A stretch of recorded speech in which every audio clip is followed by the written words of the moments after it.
Hi, everyone. It's Felicity Brown and Samantha who are your Season 5 Career Journey APCDA podcast co-hosts. And today we are talking with Akshay Sharma. Akshay's a really interesting individual. He comes from India. He has made a life in Vietnam, which is where I first met him. He's been in Vietnam for now 12 years. Akshay started with a pretty traditional type of career. He studied a Bachelor of Electrical, Electronics and Communications Engineering. And in this podcast, he talks a lot about his career journey from India to Vietnam and all the things he's done in the last 12 years since then, and some terrific advice also for students as well, and a bit of personal philosophy into the bargain as well. Sam, what were the things that he talked about that most resonated with you? There's one thing that he mentioned about AI, like why ChatGPT or all our AIs are so strong right now is because they basically learn from all our past experiences, which was he was driving at is there is no such thing as failure. We are constantly learning. There's no failures. There's always learning. It's just learning. So that is something that strikes me a lot when it comes to tech and being human as well. And that's also something to distinguish us in terms to stand out. Building depth in our character is being able to have the resilience to bounce back from failure. So that really strikes me. How about yourself? Yeah. I mean, he's just such an accomplished guy. Clearly, just learning is part of his genetics. He's talked about with his father, his grandfather, and he's learned so much. And I'm sure he's going to go on and do even more amazing things. Of course, I love the stuff about working abroad. He was so determined to go and work abroad somewhere, and it took more than 10 times for him. We had all these failures, as he called them. I would like to not say failures, more just not successful that time. The right opportunity finally came up for him in Vietnam. He gave up a comfortable existence, a great graduate job, to go into the unknown. So I really love this, really talking about working abroad, and then talking about when learning things, just do it. Just jump in the water and you'll learn how to do it. So I really like that personal philosophy too. Anyway, so our listeners, our watchers, I hope you enjoy this discussion that we have with Akshay, and keep an eye out for our future podcasts.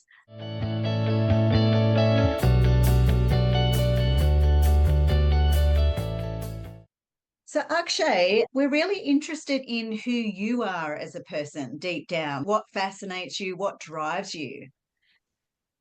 Yeah, so my name is Akshay. I come from India. I've been in Vietnam for almost 12 years. I came here in 2013 and I was just out of college at that time. Like 2013, I graduated, and I was like, okay, let's take a kind of like a new role in a new country. And then throughout the 12 years, like what I learned about myself is also I like to take like difficult problems, like difficult challenges, and try to find good solutions. Right? Some things which are like technical, because that is my domain of expertise, but I try to tackle very difficult challenges, and I love to do that.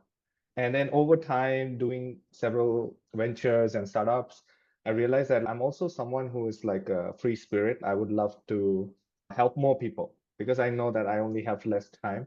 I only have less than 70 years or 75 years on Earth.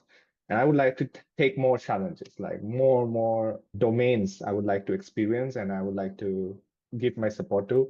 And so that's what I am. Like I'm a free spirit who likes to solve challenging problems, and I love them. And we will see that like during each decision of my life, they have been come through, hey, that's very challenging. Okay, let's find a solution to that. Right? Yeah. Fantastic. So tell us what you're working on right now and the sorts of problems that you're solving. Yeah, so I'm the CTO and co-founder of Housing. It's a proptech startup in Ho Chi Minh City in Vietnam, and we help people with finding real estate for rent, for sale, and we have an online platform. We have a website where customers can look for it, but we also have apps for agents. So agents and agencies can use our platform to list their listings, manage their properties, manage their teams. So it's a proptech startup, and that's my core business.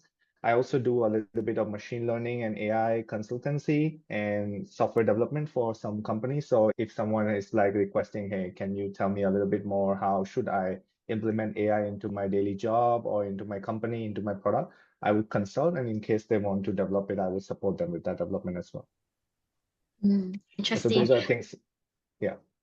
Sorry, please Yeah. go ahead if you. No, that's okay. That's good. Okay.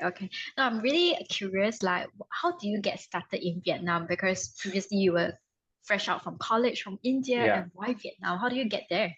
That's a very good question. Like, it's also very interesting. So actually, in India, I was a part of an organization called ISEC. Maybe you have heard of it. It's youth-run, youth-led organization. It was formed after 1947 World War, and it was for exchange and peace in the world. So I joined that organization in India. I did 3 years of that along with my university, and then after university, I had options like either to work with some corporates that I got placed in India as an engineer, or just go to another country and try to do some new role, which is like non-technical. Like it was more of a management role. Like in Europe, they have Erasmus, like for student exchange between different countries. So this one is also present in 110 countries. And actually, Vietnam was not my first choice. I actually applied for other countries, Indonesia, Egypt. And so it's like lucky that 2013, someone here, the president here, liked my application, liked my plan for Vietnam, and selected me. And he's my best friend till date in Vietnam as well. And of course, we're building good businesses here. But yeah, it was quite like a stroke of luck that I landed in Vietnam after India. But sticking to my ideology that I would like to take like a more challenging job than taking a desk job in India and developing code for someone, I felt that was a little bit not me. And so I came here. And quite interesting because like the stipend they give is very less. It's $200 or something, right? And you have to survive. You have to have your rent and food and internet and bike, and it's impossible. However, like as a student, you can still manage. And during that time, I learned a lot about Vietnam, Vietnamese people. I traveled to Hanoi, Da Nang multiple times, and I met the team, met the people over there, and I see they are so entrepreneurial. They have so many good ideas. So yeah, I stuck with the country because it has so much potential. And ISEC, I always thought of it more like for business students, but you're more a computing student, right? Yeah, correct. Like they have a lot of programs for business, mostly because it's marketing, sales, you package an internship program, you go to universities, you try to convince students to go.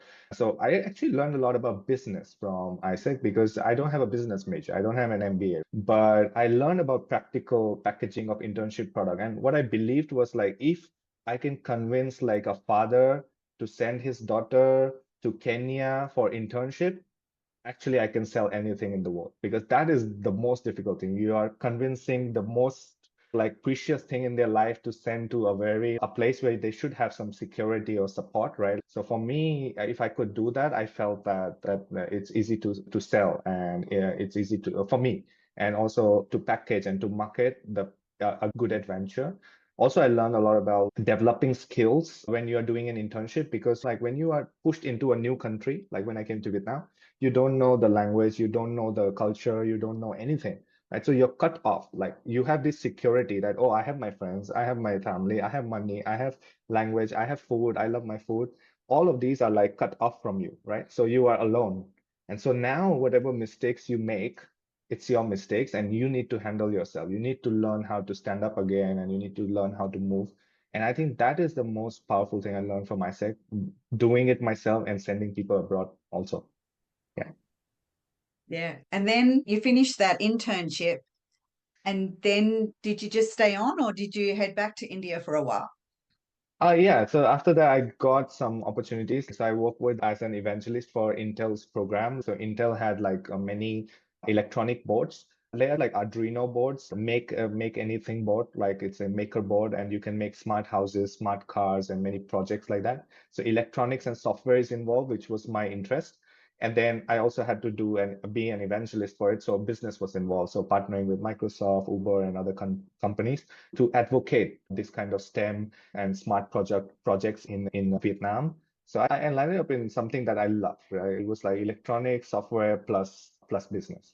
And so I did that for 1 year. And then I went on a trip with some of the alumnus of ISEC who were like 2, 3 years older than me in Vietnam, and they were quite good in different domains.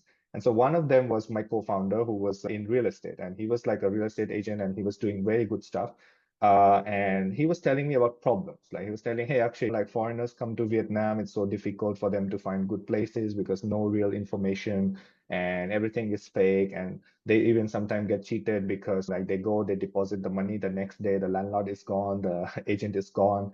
We had a discussion and our solution was like just make an honest website, show pictures, show 360. At that time, 360 did not exist. So that was one of the moat for our platform. Okay, we will show the full apartment, every room, so that there is no scam. Like it's real. And then we would deliver an exceptional good service. And we started with that and people loved it. And so the first 5, 6 years of Housing was like really amazing. We grew and we were one of the top proptech startups in Vietnam. And still there to this day, right? Yeah, we're still there. It still exists. And we're like the real estate market's a little bit slow. So it's gradually picking up. After COVID, like it had a very big dip and we had 1 or 2 years of big struggle, but we revamped the company. We pivoted to more software based and not recruiting our own teams. Before we had more like a Compass, a Redfin kind of model, realtor kind of model. And now we moved more into a software based company. So people used our software and they can list, they can find options. And that kind of growth strategy is good for this period when the market is a little bit slow. But once it starts picking up, new projects comes in, then I think the company can pick up again. Yeah. Yeah. And I'm interested in your work with the prosthetics that you used to be involved with previously. Could you share a bit about that? Yeah, so in 2018, I also started another company, which was Augmetics, and it was with another co-founder, amazing person, from England. We started, I actually wanted to work on this project because it was giving back to Vietnam. So like I saw that, oh, people without hands and limbs are walking around and there's no affordable option. Like we cannot have $100,000 prosthetic being sold to people in Vietnam. It's so expensive. And for me, I come from a robotics, electronics background in university, and I know that I can build these hands by myself. 3D printing is picking up at that time.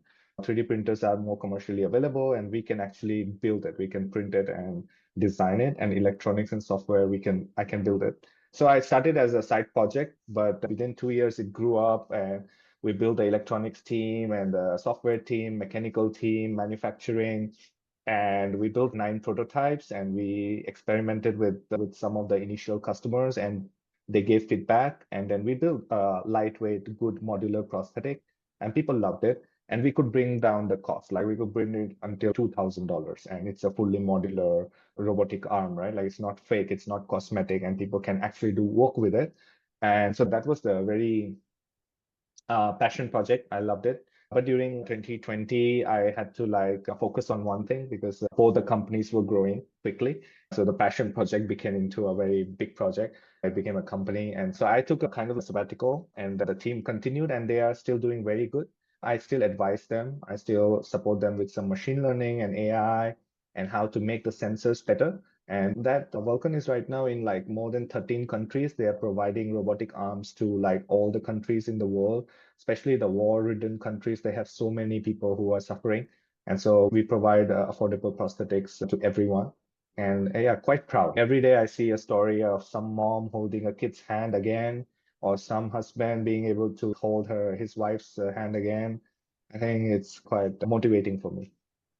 Definitely. And it sounds like you have so much on your plate, and it also sounds like you know exactly what you are embarking on so way in advance. I'm just curious, were you like this all along as a child? Do you know what you wanted to do? What were any interests or activities that shape who you are today? Yeah, that's a very deep question. But thank you, Sam, for that. Yeah, actually, my background is from India, right? And in India, education system it pushes you to be the best, but necessarily you cannot learn everything. So I was a very inquisitive child. I loved programming. When I was 5 years old, my dad brought me a computer. So in 1995, he already put a desk computer on my house, in my room. And he used to use DOS, like MS-DOS at that time, it used to be there. And I was a kid, I was a 5-year-old kid just running around the house, but I used to see how he types commands, right? Like he writes CD and then he writes the name of the folder and stuff like that. And so I, as a kid, wanted to play a game and I know where the game is, but then I just saw what my dad used to type. And then one day he came back home and I was playing a game. I said, how did you turn on the computer? How did you write the commands? How did you go there? And I remembered everything. So he decided, okay, let's get this guy to study more. And so I think by 7 or 8, I was already learning C, C++, and so that's very, I think, my motivation. Like I loved programming, I loved coding. And my parents picked up on that, gave me the right opportunities at the right time. I think computers were very expensive, but I think what I get from my dad and from my grandfather also is that they study a lot. They like to learn a lot, right? So they are engineers, both of them are civil engineers, and even they don't stop there, right? My grandfather finished a law degree and he also finished econ degree. So he has multiple degrees, right? And so my dad now is also studying more after retirement. So I think I inherit that gene that we like to learn. Like we always like to learn. And initially, when I started the journey, university and college time, I was good at programming, but I realized that, okay, it's not enough. Like I love other topics. I love chemistry. I love science in general, and YouTube was more popularly available. So a lot of videos were there. So I used to learn a lot of things. And then I realized that after university coming into Vietnam, I was becoming like a jack of all, right? I know everything. I know a lot of topics in a lot of industries. So the next 5, 10 years were mostly focusing on one and building that as a strength, which is, let's say, software development or product development. I focused on that. And now I can still tap into those resources that I have that, hey, if I want to get into biotech, I do know enough to get into a biotech product. If I want to get into a marketing tech, I know enough about digital marketing and Google Analytics and Google Tag Manager, App Store marketing, stuff like that. If I want to get into, let's say, sales tech, I understand enough about like front end sales and business, B2B sales, B2C sales, and stuff like that. So it's good that I could like understand those domains and then apply my strength, which is like developing a good product. And then, as you see, like Vulcan is a very hardware-oriented startup. Like it has to make robotic arms. But then Fusing is a very software-oriented startup, which is like apps and web and CMS and data management and real estate projections and stuff like that, right? So the best of both worlds is like I can support both the businesses in a way that I understand both kind of capabilities, right? And so new things also come out of it. Like in case I want to build like a microphone that a salesperson can wear, and then it can always record what they are doing correct in their sales skill. It can only come if enough about hardware and if enough about software and if AI machine learning to interpret it. You understand? Yeah, I think at this juncture, I'm at a point where when I see a problem, I would have multiple ideas and then I would rationalize it, work with the founders to drill down into what do they want to build, right? And if they can build a good business out of it, I will support them. Mm-mm. So as a founder yourself, also an entrepreneur yourself, when it comes to career-wise, what are some of the attributes that distinguish whether someone should embark or can embark on an entrepreneurship journey versus staying in employment? Yeah, what Mm. any career tips there or strategies there? Mm, yeah, in terms of working in a big corporate, I would say that I have not experienced it very nicely. Like I did work for Intel for a while and I understand, but then that was also an innovative space. So it's like I was always in a, like an entrepreneurial mode. And when I took an ISEC, like vocational extracurricular in university, it pushed you. As a kid, you are made the vice president of exchange. Like the title is there and you have 10 members under you and you're like, what am I going to do? I had 10 members. What do I train them? And then you talk to another vice president who's also a kid telling you, hey, you should do a lead development, like leadership development. You should do training like this. Hey, you need to train your staff members, your team members. And then another guy is a president. He's also a kid, 1 year older than me. And he tells me, hey, like you need to motivate them. You need to keep the leadership high. They are your next generation. When you leave, they will become vice presidents. Stuff like that, right? So you're suddenly learning so many things when you step out of your curricular activities. So that's why they call extracurricular, right? So I would suggest take these kind of vocational activities, even you are taking Toastmasters or stuff like that, like you are still going out, scouts and guides, stuff like that. If you're doing those kind of stuff, you are still going out learning about presentation skills, about leadership skills. And I think every student should do that. I think in private schools, people are very lucky that it's pushed on them and they're encouraged to do that. But in public schools, maybe it's not so common. They are just taught the regular books and they are not pushed to do these extracurriculars. So I think that's something. And then once I came to Vietnam, I also saw that when I was recruiting people, even as interns, I see that they have 10 jobs already before. And I say, hey, you are third year university. How do you have 10 jobs before? Like, how did you switch? And I started in my first year. I worked in 7-Eleven, then I worked in Circle K, then I moved into this, then I moved into this. 3 months, 3 months, 6 months, 6 months. I could judge them immediately, but then I also step back and I see, hey, as a young kid, they are trying it. They don't like it, they're moving. So that's a good thing. So then I tap into what is your key skills. But what I see here is that they are eager to learn. They are eager to do more jobs and they're not restricted with their school. Their school is still 3.5 GPA, 3 GPA, but they have so much more experience outside.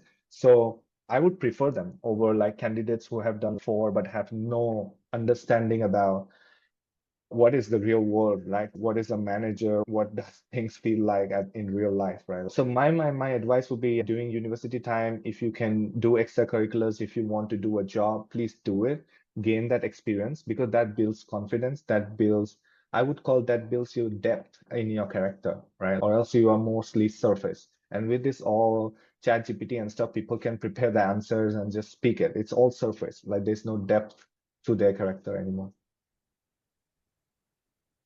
All right, I would like to bring it back to you and your career. You've done so many things, and obviously, I'm sure you have plans for so many more in the future. But what would you think is your most important career decision to date?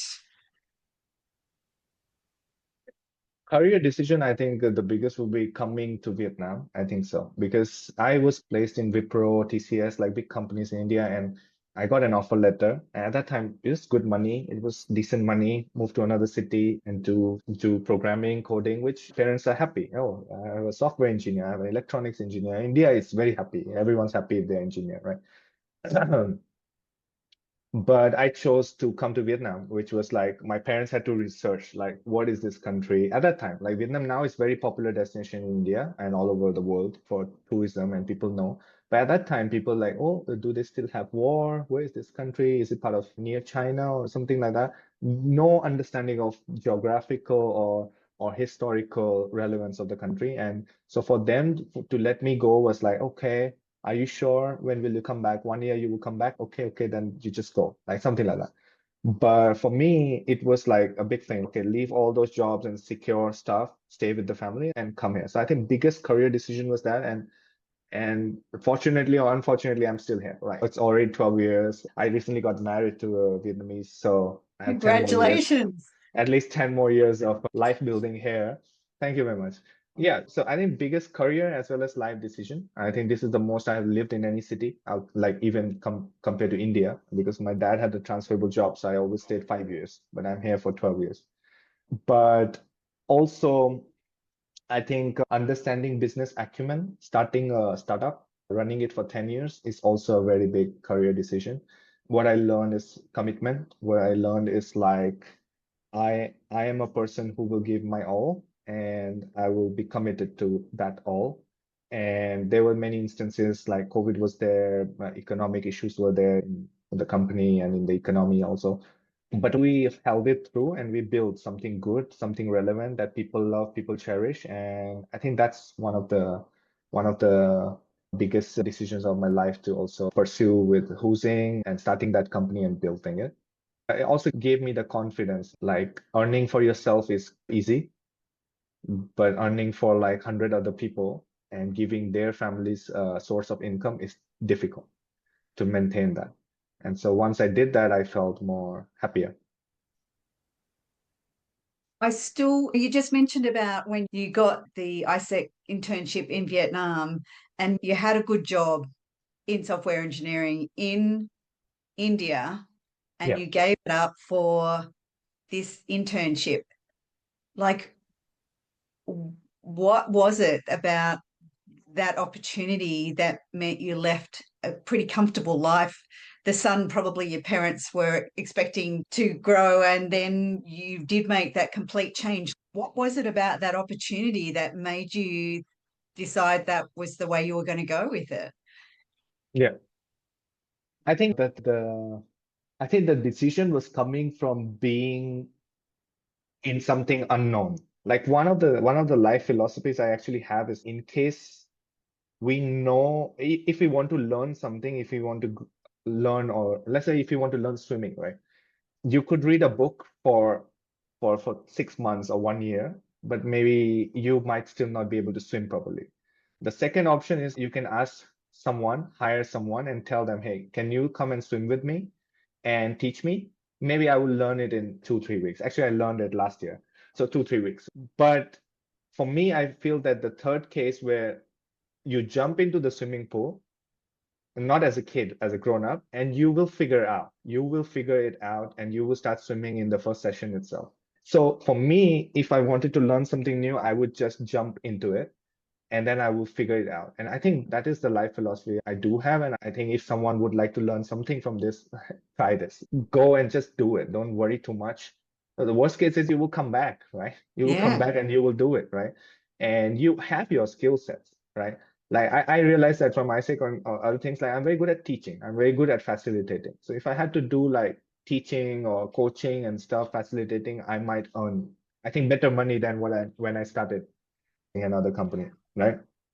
So I always had that backup in case I have some skill sets. So keep those as a kind of like cushion for your mind, because you will always be afraid. Like when you're going to jump into a pool, you will be like, oh man, what if I drown? So make sure that you have a life jacket nearby, or you're wearing it, or you ask someone to keep an eye on you, like something like that. Then you jump, right? So have your backing, have your cushion, but then just jump and you will learn. You will learn how to swim slowly, gradually, and you can build up. It doesn't mean that you don't read the book. It doesn't mean that you don't ask someone to help you.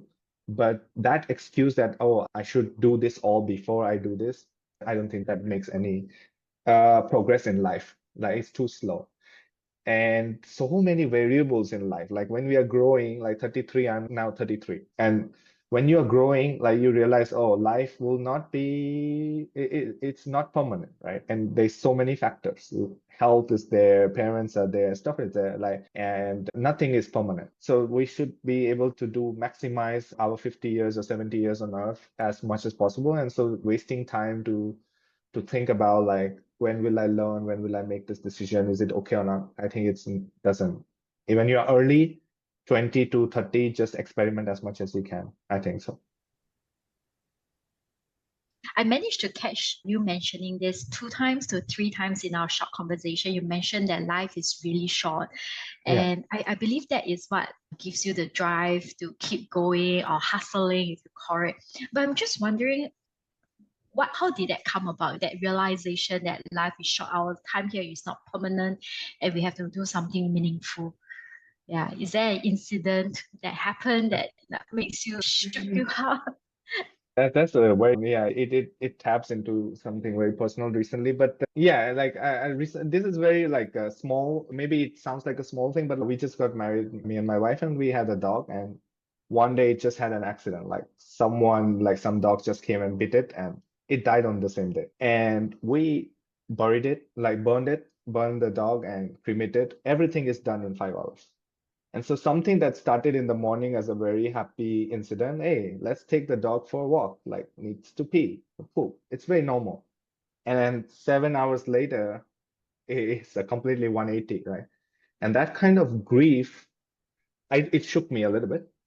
Because I didn't experience grief, both my wife, and I think that also made me like, this is not, I would not say this is the main motivation from the beginning, but this is one of the things that I'm adding it to my persona, is that just do the things. Just do the things you love. Also love the people that are near you and close to you, because again, like time's short, right? I think it, what do you call, forges all the ideas that I have even stronger. This incident, it makes it more stronger. But I would not say that this is this is one of the key reasons why I did stuff. Like I think that the core philosophy would be like, okay, take the risk early and nothing to lose. I think that will be my core philosophy. And then this thing enforces that whole philosophy more. Yeah, that's what I was thinking. It reinforced what you've been thinking all along. I want to know, Akshay, what's next for you? This is a question I ask myself a lot also. Like sometimes I think that maybe I will become an investor so that I can find so many amazing ideas and like I can be part of it, guide those kids or those young people to make changes. Yeah, I think investor would be a good option, but also like an angel investor or venture builder investor where that I'm more in the game and I can support. Like not, I don't want to be like, oh, I want to double my money or 10 times my money, which should be there, the business mindset. However, I want it to be more encouraging the entrepreneur and building a product that is useful for the society, right? So investor might be a good thing in the few years. But apart from that, I think like consulting different businesses from different domains, I think this is something that I really enjoy. So I would like to do that, pursue that and figure out like maybe I can help them develop some products. I can build a team to like studio that can support them. So I think that that might be a next good step. And I think that at this phase of life where we are 30 to 40, I think we should build these kind of products, like not product, like these kind of systems that are giving you the space to do what you want to do. And with enough experience, if you have done from 20 to 30 years, you can take those decisions after 30, right? So 30 to 40 is building that systems in place so that I know the next phase will be taking care of children and teaching them and growing them. So you need time for that. And so these systems need to be there to give you that time in personal life. And in terms of growth, I think career growth, I think working on different ideas and domains will give the best to all the partners. Yeah. Yeah. I want to know too, what's the best piece of career advice you've ever been given? The best piece of career advice. I think that the one that I mentioned, like where the jumping in the pool part is Yeah. also like somewhere I heard and I took it. That was the best one, I think so. But apart from that, I think like someone saying that don't do it, that you might fail. Don't do this thing because you might fail is the worst advice I think that you can get. So I can add like the worst advice. Yeah. If someone is telling you to do not do something because you're going to fail, I would say just go and do it and fail. Because if you fail, you learn 10 times more than if you succeed. If you succeed, you never know what is the reasons that you could have failed, right? If you're getting a chance to fail, I think it's good to do that. I failed a lot. Like I told you, right? I didn't choose Vietnam. I failed 13 times in my first interview to go abroad, right? So I failed in Egypt, I failed in Indonesia, I applied for Finland, I applied for Iceland, which I even didn't know that I would survive. I'm a vegetarian. Like, how can I go to Iceland and survive there for 1 year, right? I could have chosen any one of these, and I failed. And even my roommates were telling me, like, hey, why are you applying? You failed already 10 times already. What the hell are you doing? Just go and do your corporate job Just that give you up got already. already. They were like, you are wasting the space. Like the company came to the university campus, you gave an interview, you got selected. Some other lucky guy, unlucky guy did not get selected, and you are wasting it by not going into that. But again, like these kind of things, like I think it didn't stop me. I think the important thing was like, okay, I failed. What did I learn from it? I learned a lot about Iceland. I learned a lot about Egypt. I learned a lot about Indonesia. I did research. I understood the market. And doing that reporting, doing that understanding is also a lot of things like that helped me today to prepare proposals for a client, right? Because you have to do the research. You have to understand Mm. the client in advance completely. What are the things that can go wrong? Talk to the employees over there, understand what is their key issues or customers there, what are their key issues, right? So somewhere or the other, these small things, failures, they still contribute to what I do today and makes me different. Yeah. So I would say that go out and get failures as much as you can. Even Yeah. my personal life, like I think I proposed to my wife like multiple times, and she said, "No, not now. No, not now." I don't give up. Like it's okay. It will come. When the So time is right, it will come. And yeah, I have a bit of a similar philosophy. I say that nothing you do in life is wasted. Like everything does make sense. It fits in somewhere there, and all of those experiences of being unsuccessful, like you said, you learned as you went along. yeah. So I totally know where you're coming from there. It's Sam, a we've got core philosophy. Like I think even with the new tech products like ChatGPT or other things, why are they so strong? Because they remember your past experiences. If you don't look at your past experiences, you are not going to build something good. So I think that this is like a core philosophy for technology as well as human. So very important. Yeah. Sam, do you Thank have you any so final much. question for Akshay? No, I just think it's really fascinating. Thank you for sharing so much personal stuff as well as your insight.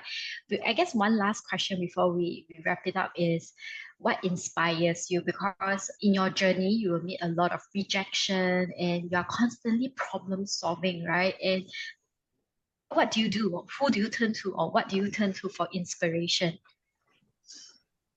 For inspiration, I find inspiration from the impact that I see, right? So if let's say I'm working with founders, if I see them happy, whether it's money coming to them or whether it's customers coming to them, or whether they are very happy with the results, like if I see them happy, that inspires me, right? Because in the end, I think you can make money in many ways, but like in the end, it should be something that makes you satisfied, make you feel happy. And I think in every aspect of my life, I want the people that I support to be more happy, like more happier than when I met them. And I think that keeps me motivated. And I think that I think some things like people said, what will people remember on the day that you pass away? I want them to remember me as that person. Hey, this guy unconditionally always helped us and helped me a lot in my career, in my life, in my business, in my personal life. And that's something that I think I would be very happy if I have some people there saying that. Yeah. A great place and a great question to end up on. Is there anything else you wanted to talk about, Akshay, before we finish?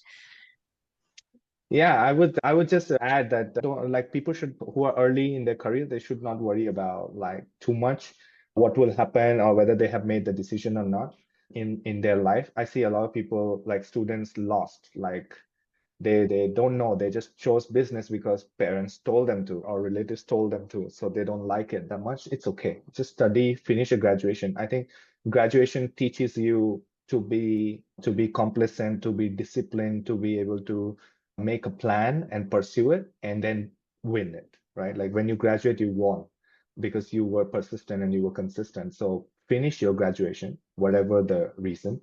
It doesn't matter the grades and stuff. You pursued, you did best, and you got what you could do best. I think that's what you learn from it, tests and exams. And then after that, during that time, try to experiment. And then after that, you choose a job where you can give your best, right?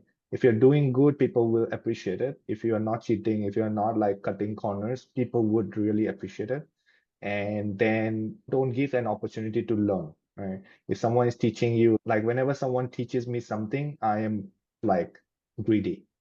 I will try to learn everything they know. So be like that. Like I think Steve Jobs said, be hungry, be foolish. And I think that's very good. Be greedy, learn it. And then build up on that. Don't shy away from things, especially in this kind of market where like AI is taking over everything and doing all the things. Don't shy away from things. There are simple courses, there are simple things. Now the world is so connected. Learn free courses, learn new languages. And if you get the chance to work abroad, just do it because it might end up teaching you something new and actually starting a new universe, right? What I have been doing in Vietnam, if I would have not come here, I would be doing it in Indonesia or in Iceland. So yeah, just go abroad if you can. Yeah, if you can. Yeah.